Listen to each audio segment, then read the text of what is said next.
Now I would like to introduce, it's my great pleasure to ask Jonathan Olsberg, founder and chairman of Olsberg SPI, to come and talk to us for a little while. Thank you. Thanks. Thank you very much, Johanna. And while we're setting up, I'm going to grab a glass of water. Just a word about our company. So Olsberg SPI is a strategy consultancy that for about 20 years or so has been advising clients in the film, TV and digital media worlds relating to future strategy, whether it's business strategy for companies or whether it's sort of policy issues for public entities, screen agencies, film institutes, national, regional, city-based, supranational, etc. And what I'm going to talk about today comes from the work that we've done in this area, various things that we've researched or observed, and that we think might be relevant for the rest of your discussions. I really want to thank Sia and Johanna very much for inviting me. I'm always delighted to come to Sweden and to Gothenburg, one of my favorite cities. And I also want to congratulate them and everybody on holding this event and undertaking this Nostradamus initiative, which is critically important. We're in a period of transition at the moment, and there's no doubt that eventually new business models and new ways of doing things will emerge and become clearer. I think the Nostradamus initiative will play a major role in that happening. What I've been asked to do for the next 15 minutes or so is look sort of beyond the 3 to 5 year time frame in a way at a number of issues that I think we're going to see a radical change. I know the panels later on are going to delve very deeply, and it's going to be very interesting to see what they have to say about key, very important business model changes in distribution and cinema windows, etc. I'm going to try and look a little bit beyond that, a bit further down the line. Much of what I'm saying will already be happening, so you'll recognize very many things, but I think what's hard to identify is the pace and magnitude of change. When will things actually come about, and what will be the size and impact? What I also want to say is that what I'm going to be referring to may seem like threats to our business. I don't see it that way. I think everything that I'm going to address is an opportunity. We just have to figure out the best way for us as individuals, our companies, our organizations, to take advantage of these opportunities. So that's really what I'm going to be talking about. Okay, so yes, there we are, technology. I'm going to talk about 5 different topics. I'm going to talk about the end of traditional cinema release and why that's not a problem. I'm going to talk about the end of reference to distribution and using the concept circulation as being critical in the lives of producers and funders. We're going to talk about some familiar areas, I'm sure, for you of how technology is driving radical change in production. Also referring to the end of film schools as we know them. And finally, something you'll probably be familiar with, which is the creative economy and how the film industry but needs to be much more vocal and visible as being in the center of the debate about the creative economy, which in terms of governments is the big game at the moment. Okay, so let's talk about cinema release. What are we talking about when we talking about going to the cinema? By and large, it's an out-of-home, shared entertainment experience. People go with other people, mostly. The audiences, consumers, as I'm going to mostly refer to them nowadays, generally speaking, especially younger audiences, are demanding a very much more intense, immersive experience when they go to the cinema. That's been referred to before. In terms of windows might not be so important if the experience you get at the cinema is unlike any other experience that you will get at home. So this concept of out-of-home shared entertainment, which has been around a long time, is critical for us. But there's a problem.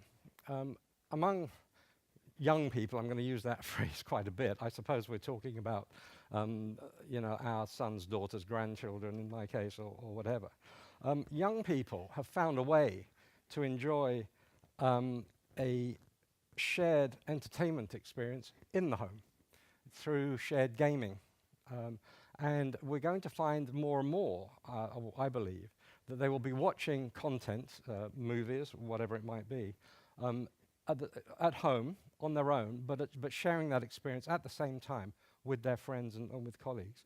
So that's going to affect dramatically, I think, in future years, the way in which cinema sells its wares. Because the fact is that going to the cinema, for many young people especially, is a very, as I said before, an intense, immersive experience. It's an event, and we have to work harder and harder to encourage future audiences when we're developing or in pre-production of our films to be aware of this experience coming down the line, so that they want to see it as and when it comes out.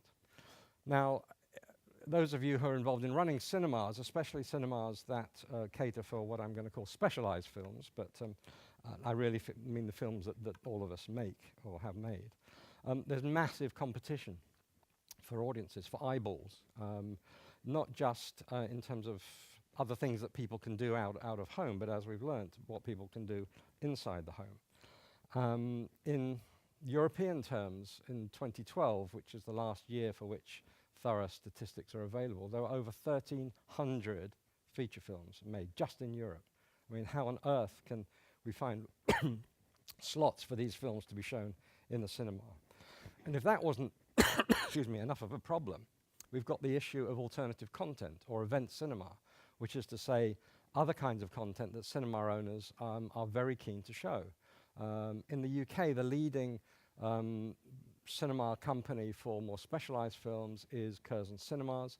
They, last year, were predicting that very soon a third of their revenues would come from alternative content, operas, sports events, theatre, whatever it may be. Now that's going to squeeze specialised, our cinema, out of the picture. The good news, of course, is that older audiences still love going to the cinema.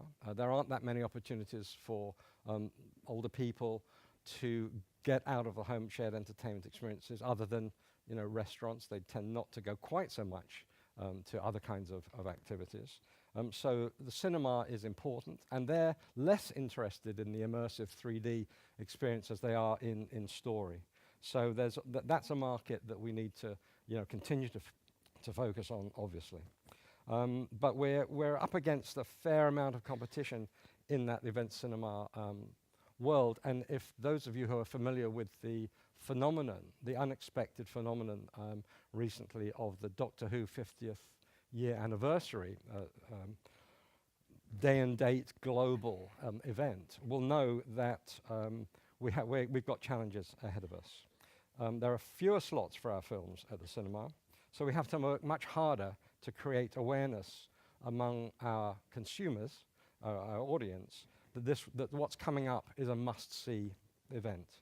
And I think that that work is work that the producer has to do very early in the process. I mean, we've seen the impact of Kickstarter and other similar sites to encourage, in this case, investors to get excited about projects before they've even been dreamt up quite often. We've got to use that same interest from consumers around the world to see the films once we've made them, not just to finance them. And the challenge at the cinema is even more critical when you look at what the Hollywood studios are doing. When you look around the world at more commercial cinema, at the sort of movies that are in the top 10 in any year in any particular country, 70% of those movies are based on pre-existing content, pre-existing characters, pre-existing books or plays, sequels, prequels. So, audiences, when they know this title is coming up, already have a frame of reference for what they're likely to see. So those of us who are making new, innovative, movies about heretofore unknown characters have even more of a challenge. So there's enormous pressure on getting your film in the cinema, on this exclusive window. And I think that I'm going to be very interested to hear what the new business models are that the panel will come up with that's going to make a difference and help us figure this one out. Okay, moving on to a factor that is all about the consumer, really.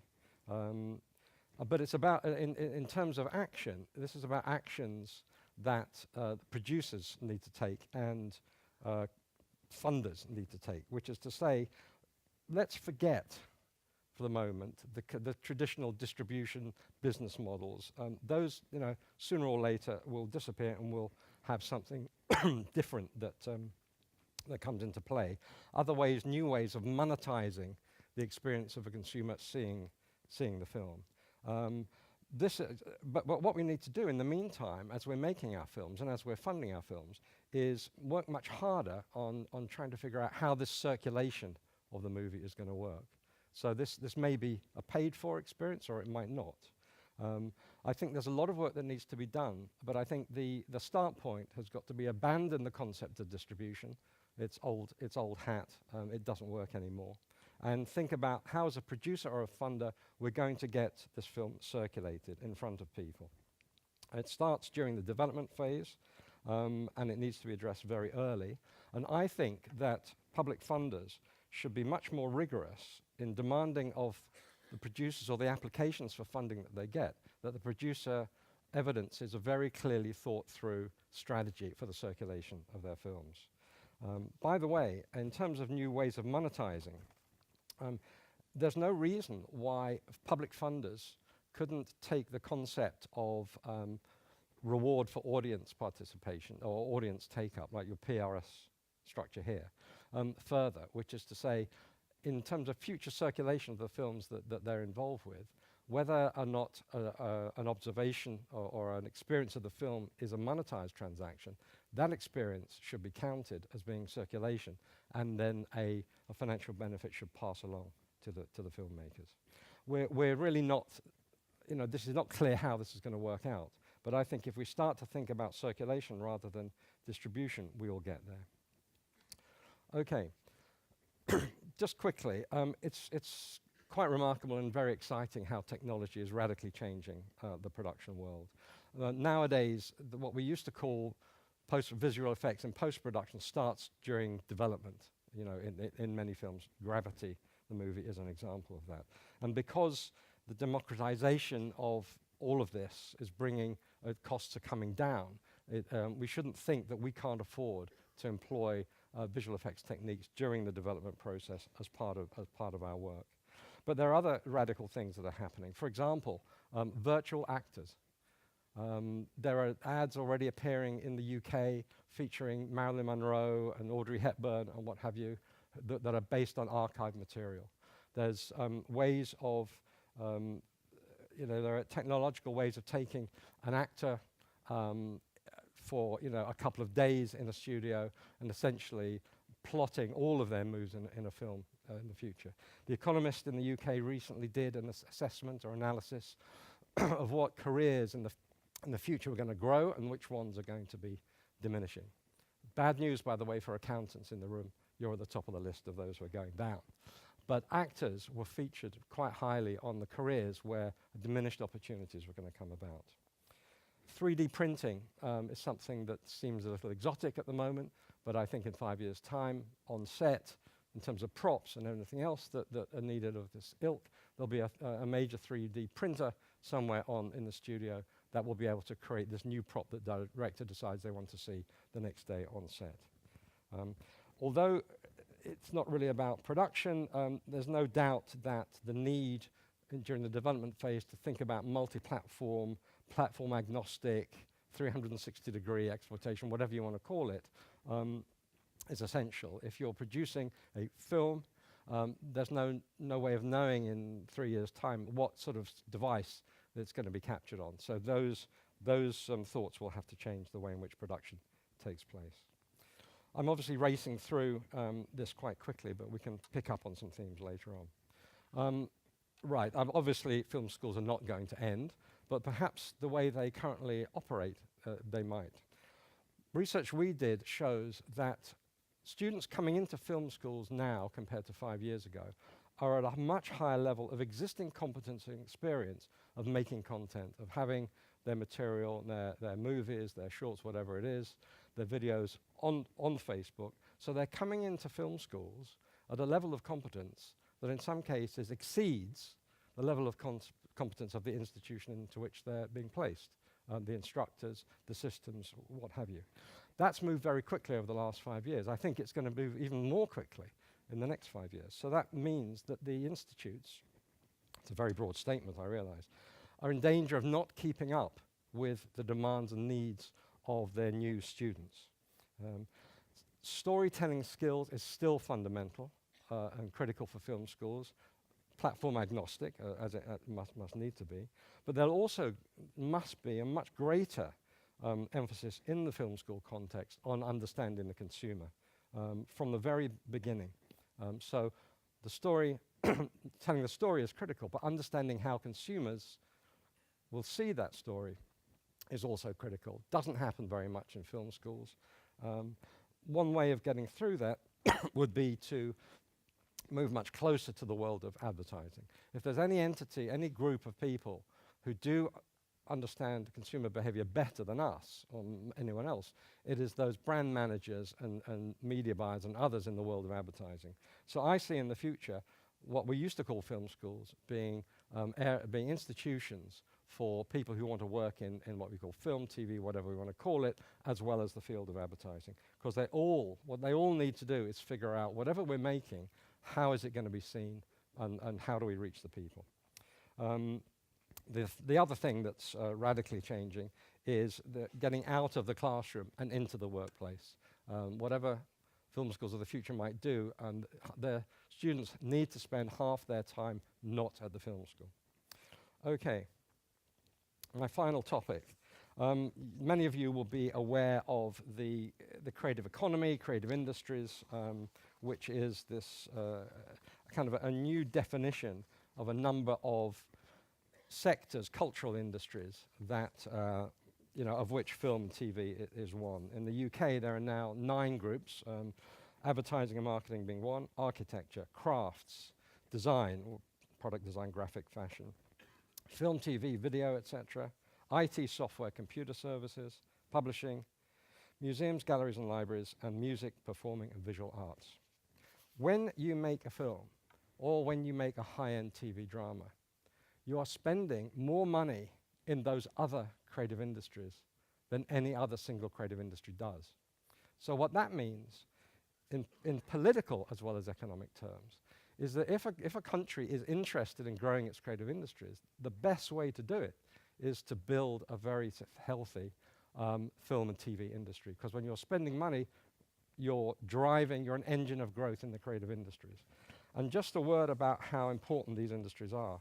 In the UK, growth in the creative industries, the employment in the creative industries over the last 2 years has grown 8.6% compared to a national average of 0.7%. The gross value added at standard economic term in the creative industries in the last couple of years has grown 15.6% compared to a national average in other industries of 5.4%. Exports, critical for our sector. In between 2009 and 2011, growth of exports in the creative industries, 16.1%, all other industries, 11.5%. The creative industries, in government terms in the UK, is the single most successful and focused upon sector. I think in other countries, particularly in the Nordic countries, getting film and TV on the agenda and getting recognized as a major driver of this growth is going to be very important. And that's sitting alongside the traditional and normal cultural benefits of the industry, gives, essentially builds a fantastic story to tell government about why support for these sectors is so clever and such a smart thing to do. I anticipate in years to come, you will no longer have a film agreement to discuss among government, you'll have a creative industries agreement, and the main seat at the table should be held by our industry. Okay, so That's what I've been very happy to talk to you about. I'm going to be here for the rest of the day if we need to chat, and I'd be always at any point welcome to hear from you on any topic. Thank you very much. Thank you. I need to go around here. Thank you very much. I was thinking about the virtual actors. Everybody has some limit where they go, no, that's science fiction, that can't happen. Oh, and that's mine. Virtual actors, really? And then you think about the career of Andy Serkis, whose great performances as Gollum and King Kong and so on. He's not wearing his face in those. And perhaps he could also become the future actor of Audrey Hepburn. I mean, I really don't see why that couldn't happen. And there are also some queer theory issues here that are mind-boggling, but there it is.